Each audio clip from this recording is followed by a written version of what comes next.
You're listening to the 5-Minute Friday podcast episode of The Aligned Self. This is your host, Daniel J-N-O-V.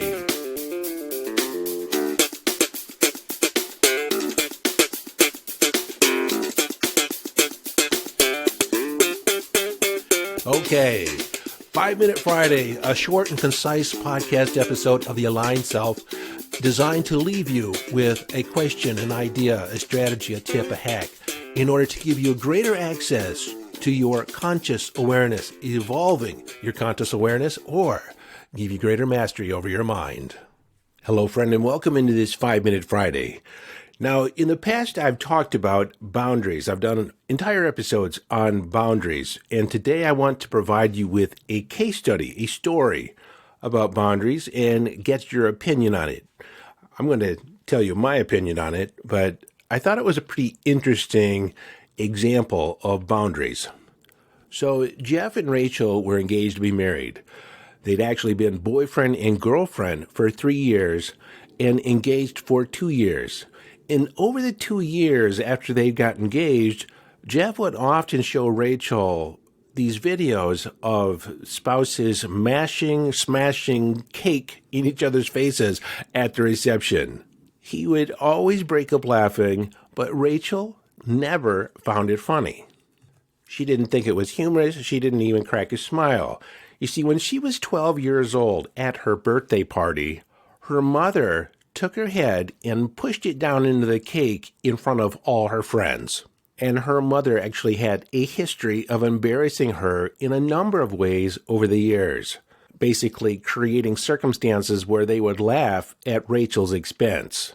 And so she told Jeff in no uncertain terms that when they got married, there was to be no smashing the cake into the face of your partner.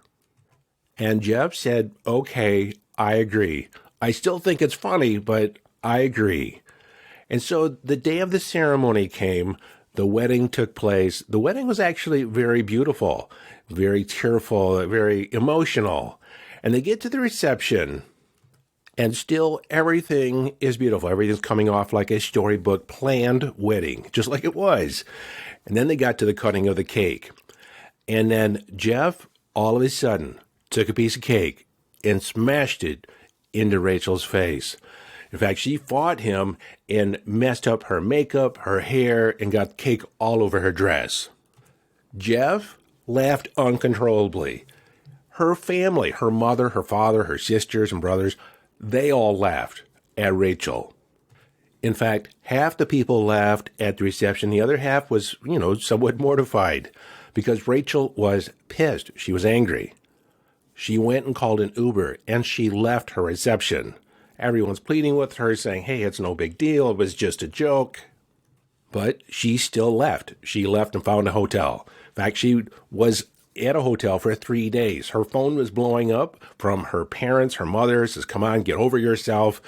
Her husband, Jeff, was telling her that she was taking it way too seriously. She was over the top. It was just a joke to get over herself. He never, ever said, I'm sorry. Rachel left the wedding because she was shocked and angry.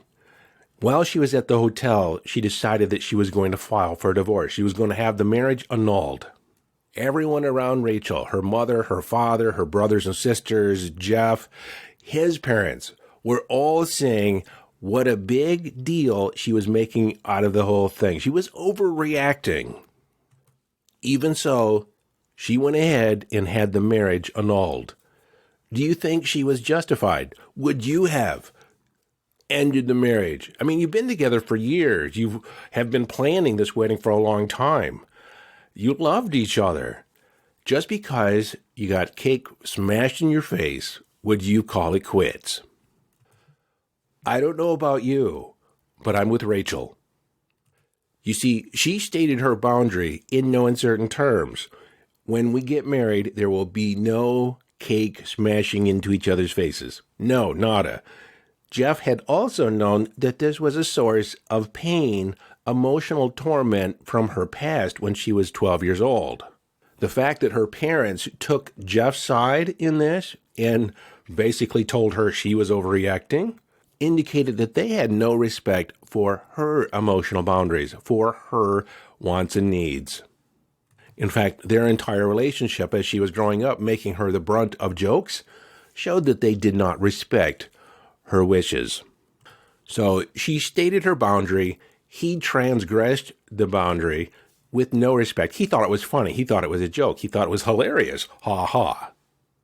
In fact, his need to make her the brunt of a joke was more important than honoring her wishes. This was just the beginning. If it happened here, I can only imagine how it was going to go down the road. Because if you can't trust your partner with a simple, basic agreement that they agreed to, they said up front, I won't be doing that. That's off limits. And when it comes down to the wire, they don't have the self-control to honor your wishes, honor your needs and wants. I would not stay. And I have to admire her for sticking by her guns, by drawing the line in the sand and saying, I'm not doing this anymore. So many people would have reluctantly gone forward because, hey, I already have the dress. We already had the ceremony. There was all this money spent on it. They would have put their wants and needs in the back seat, on the back burner, put it aside, and still had this regret, still had this ambivalence, carried this resentment for years. Many narcissists can put up a good front, put up their best face for a long time until they don't. They'll let their guard down when they're relaxed or when they want to have fun, when it's all about them. They'll transgress on your boundaries. They'll put your wants and wishes aside for their own selfish enjoyment, their own selfish needs. But narcissists, by and large, just don't show up unannounced. They show signs all along the ways. There's red flags that they wave consistently on a regular basis. It's just that we tend to gloss over them because their other behavior, the mask that they present to the world, is somewhat charming for the most part. And so in this story, Rachel not only separated and divorced her husband like that, she also separated herself from her family. She didn't want anything to do with them anymore. I thought this story was a profound example of how to stand for your boundaries.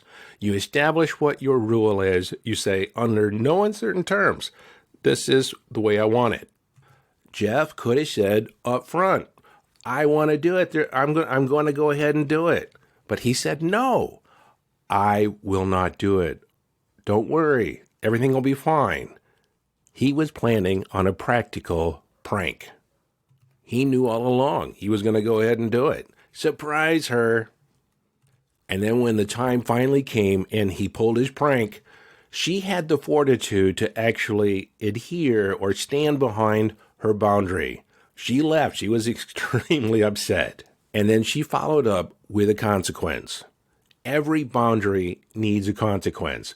Every time you set a boundary, if you don't have a consequence on basically what will happen if someone transgresses that boundary, then you don't really have a boundary. Now, just because you lay down a boundary doesn't mean other people have to or must respond to your boundary.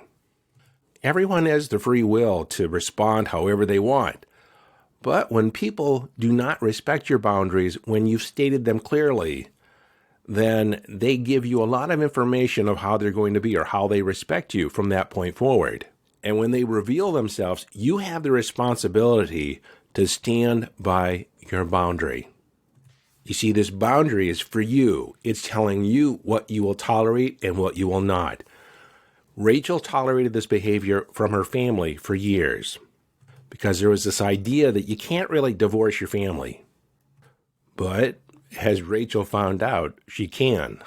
This little story has ramifications for those of you that have played the role of Jeff and those of you that had played the role of Rachel.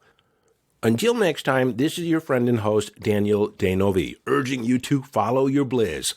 Live your life from inner signals. Be inner directed as you engage in the epic adventure.